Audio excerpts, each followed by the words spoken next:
Hello student, मैं प्रशांत और आपका मेरे यूट्यूब चैनल में हार्दिक स्वागत है। आज मैं अपने इस नए वीडियो में क्लास 10th के छठे चैप्टर शहरीकरण और शहरी जीवन से संबंधित सभी महत्वपूर्ण ऑब्जेक्टिव प्रश्नों को लेकर आया हूं। तो आइए शुरू करते हैं इस वीडियो को और देखते हैं कि कौन कौन से प्रश्न हैं और किस प्रकार परीक्षा में पूछे जाएंगे। आइए शुरू करते हैं इस वीडियो को।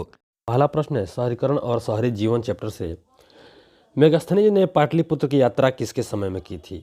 मेगास्थनीज ने पाटलिपुत्र की यात्रा किसके समय में की थी? ऑप्शन ए है हर्षवर्धन के समय में, ऑप्शन बी चंद्रगुप्त प्रथम के समय में, ऑप्शन सी अशोक के समय में और ऑप्शन डी चंद्रगुप्त मौर्य के समय में। तो इस पहले प्रश्न का करेक्ट आंसर होगा ऑप्शन ए चंद्रगुप्त मौर्य के समय में। बढ़ते हैं आज के दूसरे प्रश्न की ओर।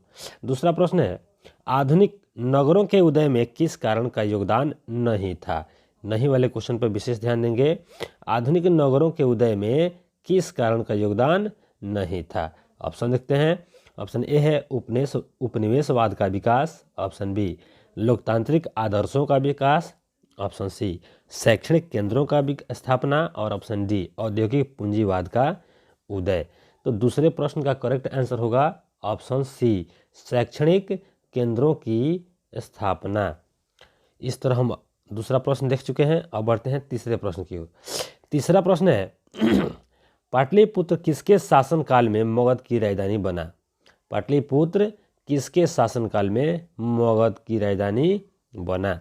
ऑप्शन ए बिंबिसार के समय में, ऑप्शन बी उदयन के समय में, ऑप्शन सी अजातशत्रु के समय में और ऑप्शन डी बृहदत्त के समय में।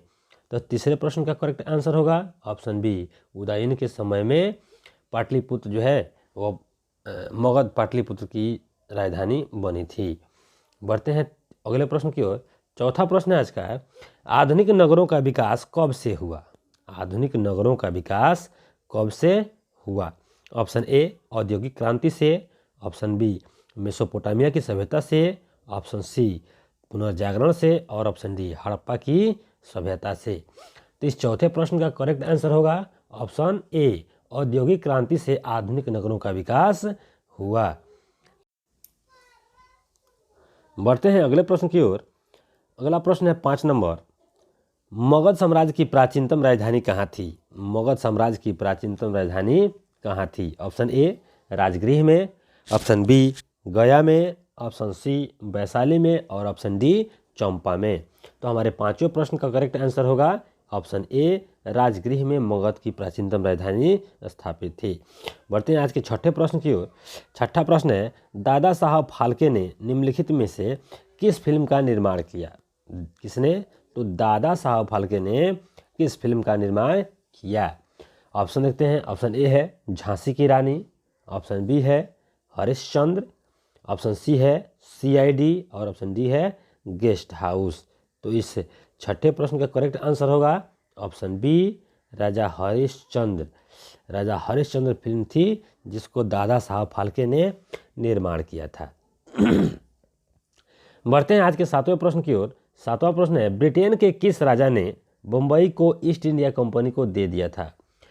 ब्रिटेन के किस राजा ने बम्बई को ईस्ट इंडिया कंपनी को दे दिया था? ऑप्शन ए है जेम्स प्रथम ने, ऑप्शन बी है जेम्स द्वितीय ने, ऑप्शन सी है चार्ल्स द्वितीय ने और ऑप्शन डी है चार्ल्स प्रथम ने। तो इस सातवें प्रश्न का करेक्ट आंसर होगा ऑप्शन सी चार्ल्स द्वितीय ने मुंबई को ब्रिटेन दे दिया था ईस्ट इंडिया कंपनी को। चलते हैं आज के आठवें प्रश्न की ओर। आठवां प्रश्न है गार्डन सिटी की योजना किसने बनाई? गार्डन सिटी की योजना किसने बनाई? ऑप्शन ए है रेमंड अनविन ने, ऑप्शन बी बैरी पार्कर ने, ऑप्शन सी विलियम हॉर्नरबी ने और ऑप्शन डी एबेनेजर हार्वर्ड ने। तो इस आठवें प्रश्न का आंसर देखेंगे। इसका करेक्ट आंसर होगा ऑप्शन डी। बढ़ते हैं आज के नौवें प्रश्न की ओर। नौवां प्रश्न है संयमता आंदोलन किस महानगर में चलाया गया? संयमता आंदोलन किस महानगर में चलाया गया? महानगर का नाम बताना है। ऑप्शन ए है कोलकाता, ऑप्शन बी है न्यूयॉर्क, ऑप्शन सी मुंबई और ऑप्शन डी लंदन। तो इस नवे प्रश्न का करेक्ट आंसर सबको लगभग मालूम ही होगा। इसका करेक्ट आंसर होगा ऑप्शन डी लंदन।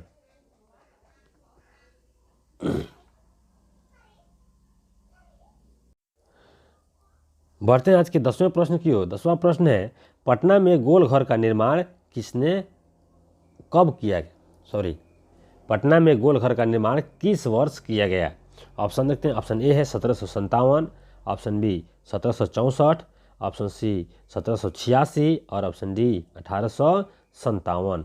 तो इस 10वें प्रश्न का करेक्ट आंसर होगा ऑप्शन सी 1786। 1786 में ही गोल घर का निर्माण किया गया था। बढ़ते हैं आज के 11वें प्रश्न की ओर। 11वां प्रश्न है, फाहियान के अनुसार पाटलिपुत्र नगर वाले प्रतिवर्ष बुद्ध और बोधिसत्व का जुलूस कितने रथों पर निकालते थे? किसके अनुसार? तो फाहियान के अनुसार पाटलिपुत्र नगर वाले प्रतिवर्ष बुद्ध और बोधिसत्व का जुलूस कितने रथों पर निकालते थे? यह प्रश्न काफ़ी इंपॉर्टेंट है।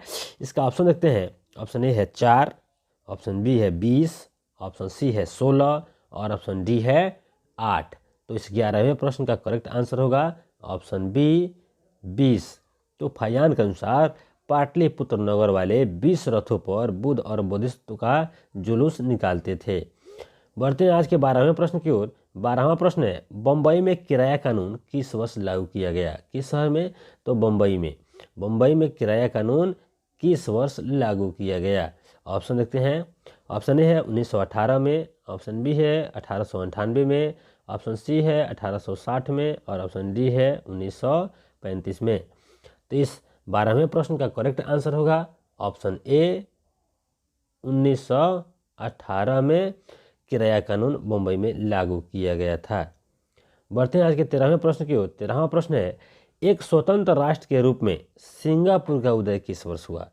एक स्वतंत्र राष्ट्र के रूप में सिंगापुर का उदय किस वर्ष हुआ? ऑप्शन ए है 1965, ऑप्शन बी है 1945, ऑप्शन सी है 1955 और ऑप्शन डी है 1919। तो इस 13वें प्रश्न का करेक्ट आंसर होगा ऑप्शन ए 1965 में सिंगापुर का एक स्वतंत्र राष्ट्र के रूप में उदय हुआ था। बढ़ते हैं आज के 14वें प्रश्न की ओर। 14वां प्रश्न है, इंग्लैंड में चार्टिस्ट आंदोलन कब प्रारंभ हुआ? किस देश में? तो इंग्लैंड में चार्टिस्ट आंदोलन कब प्रारंभ हुआ? ऑप्शन ए है 1832, ऑप्शन बी 1838, ऑप्शन सी 1844 और ऑप्शन डी 1847।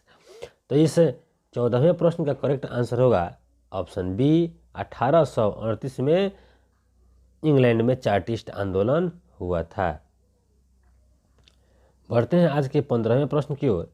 15वां प्रश्न है, आधुनिक शहरी का उदय यहाँ होगा शहरों का उदय। आधुनिक शहरों का उदय सबसे पहले कहाँ हुआ था? आधुनिक शहरों का उदय सबसे पहले कहाँ हुआ था? ऑप्शन देखते हैं। ऑप्शन ए है भारत में, ऑप्शन बी फ्रांस में, ऑप्शन सी इंग्लैंड में और ऑप्शन डी जापान में। तो इस 15वें प्रश्न का करेक्ट आंसर होगा ऑप्शन सी, इंग्लैंड में आधुनिक शहरों का उदय सबसे पहले हुआ था। बढ़ते हैं आज के 16वें प्रश्न की ओर। 16वां प्रश्न है, देवनागेर मत्स्य आगमन एक उपन्यास है। देवनागेर मत्स्य आगमन नामक उपन्यास में किस महानगर का वर्णन किया गया है? यानी इस उपन्यास में किस महानगर का वर्णन किया गया है? ऑप्शन ए है दिल्ली, ऑप्शन बी है मुंबई, ऑप्शन सी है मद्रास और ऑप्शन डी है कलकत्ता। तो इस 16वें प्रश्न का करेक्ट आंसर होगा ऑप्शन डी, कलकत्ते का वर्णन, कलकत्ता महानगर का वर्णन देवनागरी मत्स्य आगमन उपन्यास में किया गया है। बढ़ते हैं आज के 17वें प्रश्न की ओर। 17वां प्रश्न है, बम्बई किस वर्ष प्रेसिडेंसी की राजधानी बनाई गई? अर्थात बम्बई को किस वर्ष प्रेसिडेंसी की राजधानी बनाई गई? ऑप्शन ए है 1661, ऑप्शन बी 1757, ऑप्शन सी 1912 और ऑप्शन डी 1819। तो 17वें प्रश्न का करेक्ट आंसर होगा ऑप्शन डी 1819 में बम्बई को प्रेसिडेंसी की राजधानी बनाई गई थी। बढ़ते हैं आज के 18वें प्रश्न की ओर। 18वां प्रश्न कहता है, लंदन में भूमिगत रेल किस वर्ष आरंभ की गई? किस देश में या किस शहर में? तो लंदन में भूमिगत रेल किस वर्ष आरंभ की गई? ऑप्शन ए है 1763, ऑप्शन बी 1853, ऑप्शन सी 1863 और ऑप्शन डी 1887।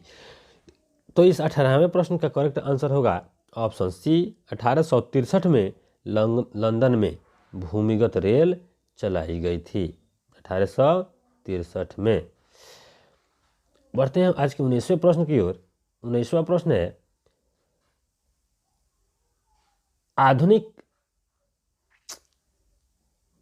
आधुनिक काल में औद्योगिकरण ने किसके रूप को गहन से प्रभावित किया? किस काल में? तो आधुनिक काल में औद्योगिकरण ने किसके रूप को गहन से प्रभावित किया?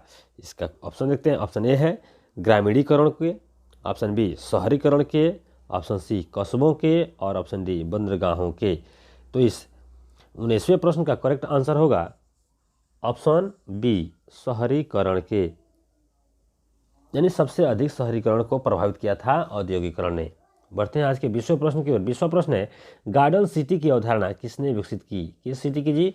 तो गार्डन सिटी की अवधारणा किसने विकसित की? ऑप्शन ए है Ebenezer Howard, option B William, option C Napoleon तृतीय और ऑप्शन डी हाउसमान। तो इस 20वें प्रश्न का करेक्ट आंसर होगा ऑप्शन ए एबेनेजर हावर्ड। बढ़ते हैं आज के 21वें प्रश्न की ओर। 21वां प्रश्न है, अस्थायी कृषि के प्रभाव से कैसा जमाव संभव हुआ? अस्थायी कृषि के प्रभाव से कैसा जमाव संभव हुआ? ऑप्शन ए संपत्ति, ऑप्शन बी ज्ञान, ऑप्शन सी शांति और ऑप्शन डी बहुमूल्य धातु। तो हमारे 21वें प्रश्न का करेक्ट आंसर होगा ऑप्शन ए संपत्ति का जमाव हुआ अस्थायी कृषि के प्रभाव से। बढ़ते हैं 22वें प्रश्न की ओर। 22वां प्रश्न है, लंदन में अनिवार्य प्राथमिक शिक्षा कब लागू हुई? किस राज्य में? तो लंदन में, इंग्लैंड के महत्वपूर्ण शहर है लंदन। लंदन में अनिवार्य प्राथमिक शिक्षा कब लागू हुई? ऑप्शन ए है 1850, ऑप्शन बी है 1870, ऑप्शन सी है 1860 और ऑप्शन डी है 1855। तो हमारे 22वें प्रश्न का करेक्ट आंसर होगा ऑप्शन बी 1870 में लंदन में अनिवार्य शिक्षा लागू की गई थी। बढ़ते हैं 23वें प्रश्न की ओर। 23वां प्रश्न है, पूंजीपति वर्ग के द्वारा किस वर्ग का शोषण हुआ? यह प्रश्न काफ़ी इंपॉर्टेंट है और परीक्षा में पूछे जाने की संभावना है। पूंजीपति वर्ग के द्वारा किस वर्ग का शोषण हुआ? ऑप्शन ए है कृषक वर्ग का, ऑप्शन बी मध्यम वर्ग का, ऑप्शन सी श्रमिक वर्ग का या ऑप्शन डी इनमें से सभी का। तो 23वें प्रश्न का करेक्ट आंसर होगा ऑप्शन सी श्रमिक वर्ग का शोषण पूंजीपति वर्ग के द्वारा किया गया। बढ़ते हैं आज के 24वें प्रश्न की ओर। 24वां प्रश्न है, जनसंख्या का घनत्व सबसे अधिक कहाँ होता है? जनसंख्या का घनत्व सबसे अधिक कहाँ होता है? ऑप्शन देखते हैं। ऑप्शन ए है ग्राम, ऑप्शन बी कस्बा, ऑप्शन सी महानगर और ऑप्शन सी नगर, ऑप्शन डी महानगर। तो इस 24वें प्रश्न का करेक्ट आंसर देखेंगे। 24वें प्रश्न का करेक्ट आंसर देखेंगे, इसका आंसर होगा ऑप्शन डी महानगर में जनसंख्या का घनत्व तो सबसे अधिक होता है। बढ़ते हैं आज के 25वें प्रश्न की ओर। 25वां प्रश्न है, कौन सा सामाजिक वर्ग बुद्धिजीवी वर्ग के रूप में उभर कर आया? यह प्रश्न है काफ़ी इंपॉर्टेंट है, सभी एग्जामों में पूछा जाता है। कौन सा सामाजिक वर्ग बुद्धिजीवी वर्ग के रूप में उभर कर सामने आया? तो उस सामाजिक वर्ग का नाम बताना है। ऑप्शन ए है औद्योगिक वर्ग, ऑप्शन बी है पूंजीपति वर्ग, ऑप्शन सी है श्रमिक वर्ग और ऑप्शन डी है मध्यम वर्ग। तो इसका करेक्ट आंसर होगा 25वें प्रश्न का करेक्ट आंसर होगा ऑप्शन डी मध्यम वर्ग जो है वह बुद्धिजीवी वर्ग के रूप में सामने आया। इसका करेक्ट आंसर होगा ऑप्शन डी मध्यम वर्ग। चलिए बढ़ते हैं आज के 26वें प्रश्न की ओर। सामंती व्यवस्था से हटकर किस प्रकार की शहरी व्यवस्था की प्रवृत्ति बढ़ी? यानी जिस समय सामंती व्यवस्था का अंत हुआ उसके बाद किस शहरी व्यवस्था की प्रवृत्ति बढ़ गई? ऑप्शन ए है रूढ़िवादी प्रवृत्ति, ऑप्शन बी है आक्रामक प्रवृत्ति, ऑप्शन सी है प्रगतिशील प्रवृत्ति और ऑप्शन डी है शोषणकारी प्रवृत्ति। तो 26वें प्रश्न का करेक्ट आंसर होगा ऑप्शन सी प्रगतिशील प्रवृत्ति, यानी सामंती व्यवस्था के पतन के बाद प्रगतिशील प्रवृत्ति प्रकार की व्यवस्था का उदय होता है। बढ़ते हैं आज के 27वें प्रश्न की ओर। 27वां प्रश्न कहता है, शहर को आधुनिक व्यक्ति का किस प्रकार का क्षेत्र माना जाता है? किसको जी? शहर को आधुनिक व्यक्ति का किस प्रकार का क्षेत्र माना जाता है? ऑप्शन ए देखते हैं। ऑप्शन ए है सीमित क्षेत्र, ऑप्शन बी है प्रभाव क्षेत्र, ऑप्शन सी ए और बी दोनों और ऑप्शन डी विस्तृत क्षेत्र। तो इसका करेक्ट आंसर होगा ऑप्शन डी विस्तृत क्षेत्र। 27वें प्रश्न का करेक्ट आंसर होगा, इसका करेक्ट आंसर होगा प्रभाव क्षेत्र।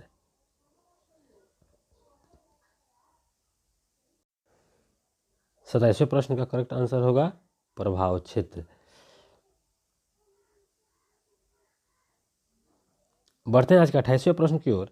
28वां प्रश्न कहता है, एक प्रतियोगी एवं उद्यमी प्रवृत्ति से प्रेरित किस प्रकार की अर्थव्यवस्था लागू की गई?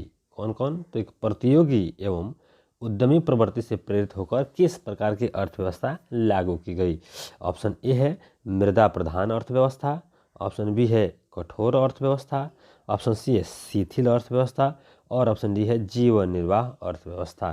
तो इस 28वें प्रश्न का करेक्ट आंसर होगा ऑप्शन ए, मृदा प्रधान अर्थव्यवस्था की स्थापना की गई थी। बढ़ते हैं आज के 19वें प्रश्न की ओर। 19वां प्रश्न है, आधुनिक काल में औद्योगिकरण ने किसके स्वरूप को गहन रूप से प्रभावित किया?